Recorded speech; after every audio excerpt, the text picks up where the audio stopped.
नमस्कार मित्रों, मैं अनूप आपका स्वागत करता हूं अपने सोशल प्लेटफॉर्म फैक्ट फाइल पर। प्यारे दोस्तों, आज रिफॉर्मर सीरीज के दूसरे एपिसोड में हम जानेंगे स्वामी विवेकानंद के बारे में। तो चलिए ज्ञान की गंगा में डुबकी लगाएं और दूसरा कदम बढ़ाएं। महापुरुष स्वामी विवेकानंद का जन्म 12 जनवरी 1863 को हुआ था। विलक्षण प्रतिभा के धनी व्यक्ति ने कोलकाता में जन्म लेकर वहां की जन्मस्थली को पवित्र कर दिया। उनका असली नाम नरेंद्रनाथ दत्त था, लेकिन बचपन में प्यार से सब उन्हें नरेंद्र नाम से पुकारते थे। स्वामी विवेकानंद के पिता का नाम विश्वनाथ दत्त था। वकालत के काफी चर्चा हुआ करती थी। इसके साथ ही उनकी अंग्रेजी और फारसी भाषा में भी अच्छी पकड़ थी। वहीं विवेकानंद जी की माता का नाम भुवनेश्वरी देवी था, जो कि धार्मिक विचारों की महिला थी। वे भी विलक्षण काफी प्रतिभावान महिला थी, जिन्होंने धार्मिक ग्रंथों जैसे रामायण और महाभारत में काफी अच्छा ज्ञान प्राप्त किया था। इसके साथ ही वे प्रतिभाशाली और बुद्धिमान महिला थी, जिन्हें अंग्रेजी भाषा की भी काफी अच्छी समझ थी। स्वामी विवेकानंद के माता और पिता के अच्छे संस्कारों और अच्छी परवरिश के कारण स्वामी जी के जीवन को एक अच्छा आकार और एक उच्चकोटि की सोच मिली। कहा जाता है कि नरेंद्र नाथ बचपन से ही नटखट और काफी तेज बुद्धि के व्यक्ति थे। वे अपनी प्रतिभा के इतने प्रखर थे कि एक बार जो भी उनके नजर के सामने से गुजर जाता था वे कभी भूलते नहीं थे, और दोबारा उन्हें कभी उस चीज को फिर से पढ़ने की जरूरत भी नहीं पड़ती थी।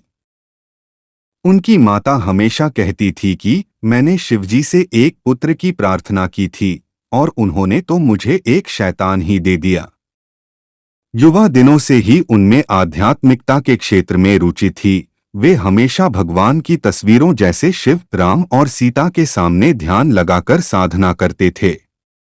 साधुओं और सन्यासियों की बातें उन्हें हमेशा प्रेरित करती रही। वहीं आगे जाकर यही नरेंद्र नाथ दुनिया भर में ध्यान, अध्यात्म, राष्ट्रवाद, हिंदू धर्म और संस्कृति का वाहक बने और स्वामी विवेकानंद के नाम से प्रसिद्ध हो गए।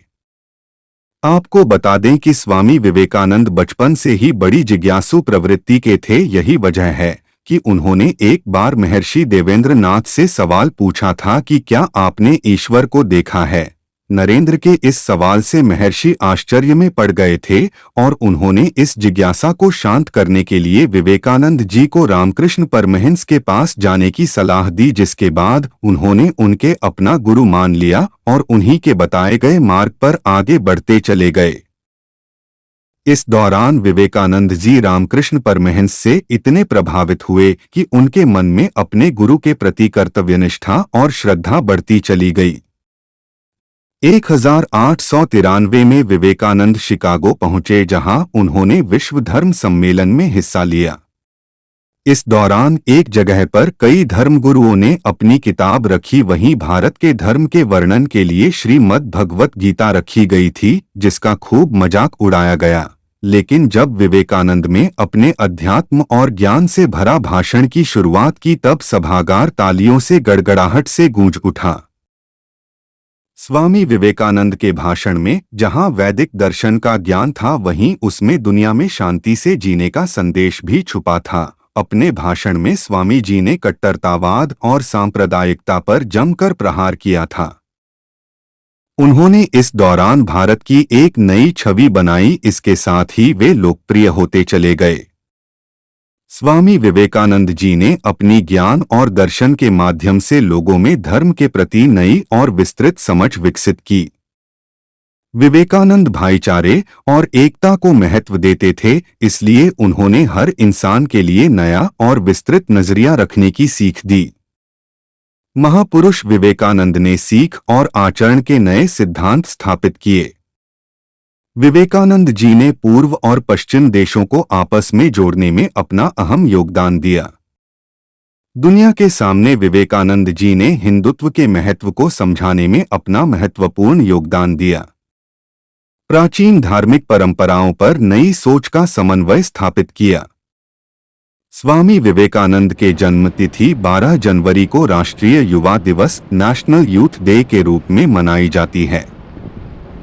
विवेकानंद जी ऐसी महान शख्सियत थे जिनका हर किसी पर गहरा प्रभाव पड़ा है।